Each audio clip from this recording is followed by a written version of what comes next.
Hi everyone, welcome to Caking at Midnight. Tonight we are going to work on our hot cocoa bombs. So let's roll that intro.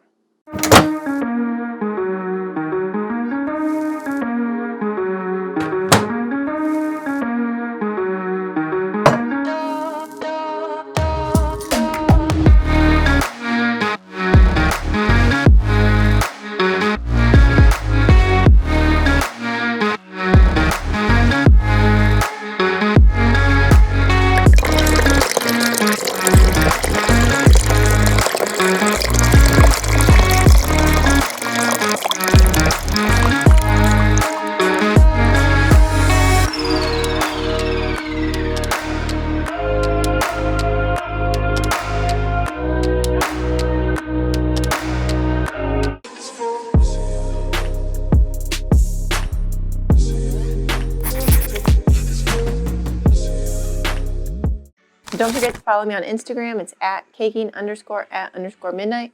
And if you like the video this evening, don't forget to give it a thumbs up. Hit that subscribe button and don't forget to hit the bell for notifications when we upload new videos. Okay, so tonight we are going to talk about hot cocoa bombs or hot chocolate bombs, however you like to say them. So you will need a couple things. Silicone mold, it's a half sphere. You're gonna need your chocolate. These are Merkin's melts, or Merkin's chocolate, light cocoa. Wilton's candy melts are waxy and they're not very good, but if you are gonna use those, then make sure you melt some first with your hot chocolate to make sure they taste good, because they might not taste good. I know Merkin's taste good, so this is an easier way to get your hot cocoa bombs made without having to temper your chocolate. And then of course your hot cocoa mix and your marshmallows. So to get started, the most important thing is a hot plate or a griddle. I'll show you how to use that in a second. So to get started, you want to melt your chocolate, which it's still working on it here, if you can see that. I have a Wilton candy melt warmer. I used to melt everything in the microwave, but you run a higher risk of burning your chocolate if you don't have a thermometer. So if you don't have a thermometer, but you do have good quality chocolate in like a candy melt shape, you can go ahead and use that, or use a warmer, something like that, to melt your chocolate slowly.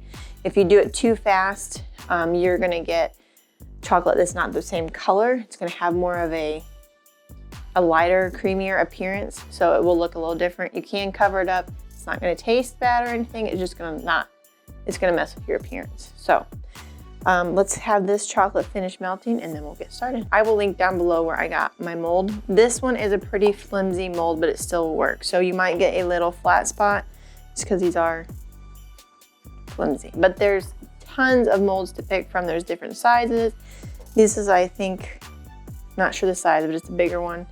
And also with these molds, a lot of people, you're gonna hear them say to cut or not to cut. So you can either work with them this way, which I prefer, but some people will cut these into little squares and cut this off, so it's easier to work with. That method we are not going to do tonight, but I'll show you how I do it. But if you find a simpler way, go ahead and do that. But I'm not gonna cut these. So our chocolate is melted. Like I said, I use my Wilton candy melt thing on low. If you do it on high to get it going, just make sure that you knock it down to low to make sure you don't burn the chocolate.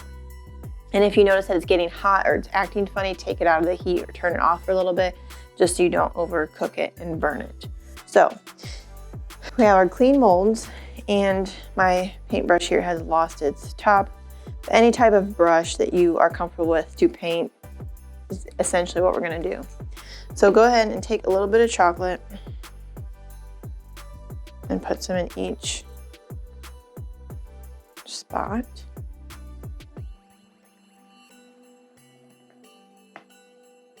You are going to do this a couple times, so be patient.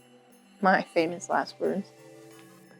Okay, so then while you have your chocolate in there, just go ahead and take your brush and start pulling it toward the top. You want to make sure that you are getting that chocolate all the way to the edge each time, so it is even.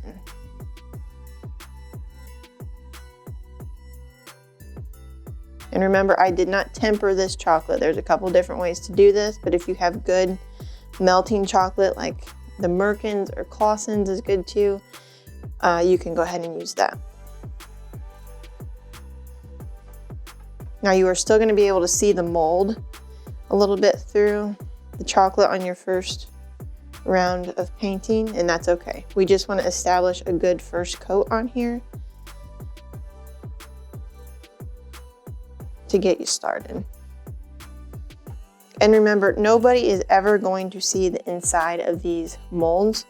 So if it's not perfectly flat, it's not perfectly smooth, you have one spot that's a little thicker than other, nobody's gonna see it but you. They're just gonna see the outside. So that's why I wanna make sure that it's even on the outside, which it should be with your silicone mold. So once you have everything covered, just go back through, make sure you don't have anything piled up anywhere, and that you are clear to the edges.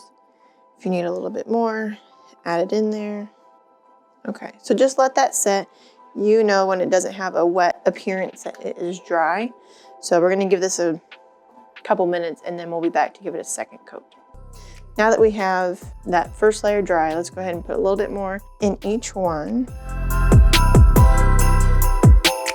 Same thing, just work that chocolate from the center up to the sides. Make sure you're getting all the way up to the side.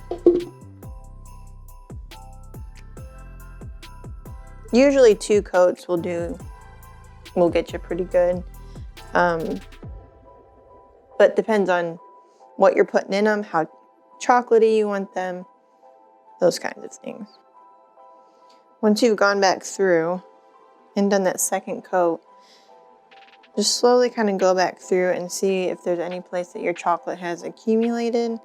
It's maybe too thick, you can fill a thinner spot, and then always make sure that you check those edges because that is going to be your seam. But the trick with the seams I will show you in just a second.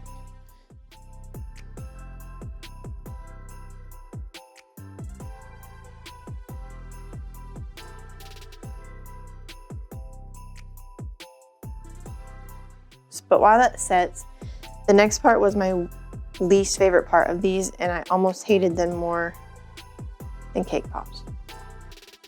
Pretty close second. Because when you put them in here, you can get them as flat as you possibly can, but then you pull them out and they might be a little rough on one side, and you know if 2 flat edges aren't perfectly flat together, then they're not gonna sit and they're gonna be funky, and then you're gonna try and paint the chocolate on the edge or however you get the chocolate on, even if you dip it in a plate that has the chocolate on there and then just pop them on top, your edge still isn't perfect. So the next part, I swear will be easy and will make you not hate these. So once these are good, ready to go, pop them out, put them on your cookie sheet. Then this is where your griddle comes in. So you can have a griddle, a pan, a hot plate, anything that's going to keep that surface warm but not burn. It doesn't need to be super hot. It doesn't take much to melt the little bit of chocolate that you're gonna put on it. These are almost ready. But what you're gonna do is turn that griddle on, hot plate, whatever you're using. You can use cotton gloves with these if you want. I don't have any tonight, so I'm just gonna use my hands. But just take that, one of the spheres, put it on the hot plate, melt that, and what you're gonna do is melt this edge right here to make it all even symmetrical. Then you're gonna fill it with your cocoa, your marshmallows, or whatever you're adding in there. Then take your top, do it to the same thing on that griddle or hot plate, and stick it right on top. You are going to love me, I know it. So let's let these dry for a second and then I'll show you. So these are completely dry. Those edges are a little rough. So if you were to put those together right now, they're not gonna line up perfectly and you're going to hate them as much as I used to hate cake pops. Go ahead and take these and pop them out of your mold, set them on your cookie sheet. Now there is a plus side to having a really thin mold because it gets a flat spot. But when you put them on your tray, they don't roll around. And you're gonna cover it up anyway with the drizzle, so it's not that big a deal. So take your mold, set it to the side. Now you have your shells here. Now take your shell and just take it on there, and you want to do it fairly fast, but see how that smoothed it out? It doesn't take a lot. If you do it too much, you're going to make a smushed bomb. It's not going to be a sphere anymore. So then take your bomb, put your cocoa in there, top it with the marshmallows or whatever you're going to put inside. I like marshmallows, so I try and fit as much as I can in there. Now you're good. Now you take your other top, slowly move it around on there. We got another flat edge. Bam. Oh, look at that seam. So excited. Before I was, okay, so when I started this, really hated these because on the edge here, you see this edge, it's not perfect. It's, let's just be honest, it's funky. So I would put all my cocoa, my marshmallows in there, then I would try and paint the edge with some chocolate and my little paintbrush, and then I would bring the other one here and do the same thing and put them on top. And let's just be honest, it was ugly and bad. And then you would move your finger around it and try and fill the seam. And I'm telling you, it'll look bad. I'll have Josh post a picture real quick because I took one and it's awful. But if you make this flat and make your other one flat, they're gonna come together perfectly and they're gonna make it look like you're professional and you know how you're doing everything. Bomb. It's bombs. Okay, so let's try another one.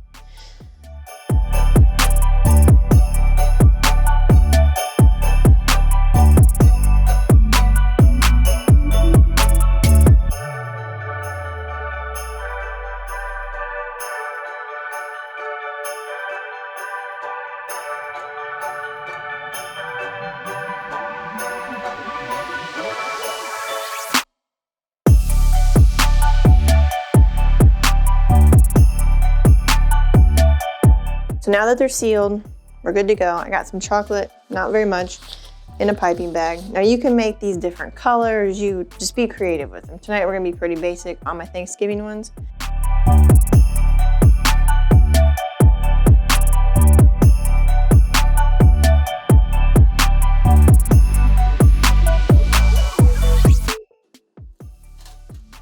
And they are ready to go.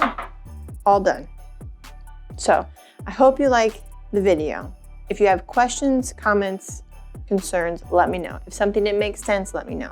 But you don't have to temper your chocolate if you have good chocolate. Like I said, this is Merkin's Light Cocoa. It's really good and it tastes really good when it's melted with your milk. So you don't need to temper your chocolate as long as you have good ones. Marshmallows, your cocoa mix, add whatever you want inside. You can be so creative with these. But the biggest tip for these is to use that griddle or hot plate to make those edges smooth. So make sure you have that. Or if you don't have those, just a pan with a flat surface and just don't make sure it doesn't burn. But have fun with them and I hope you have fun. So, like I said, if you have any questions, comments, leave them in the comment section below. Don't forget to subscribe if you haven't already. Follow me on Instagram. Happy caking.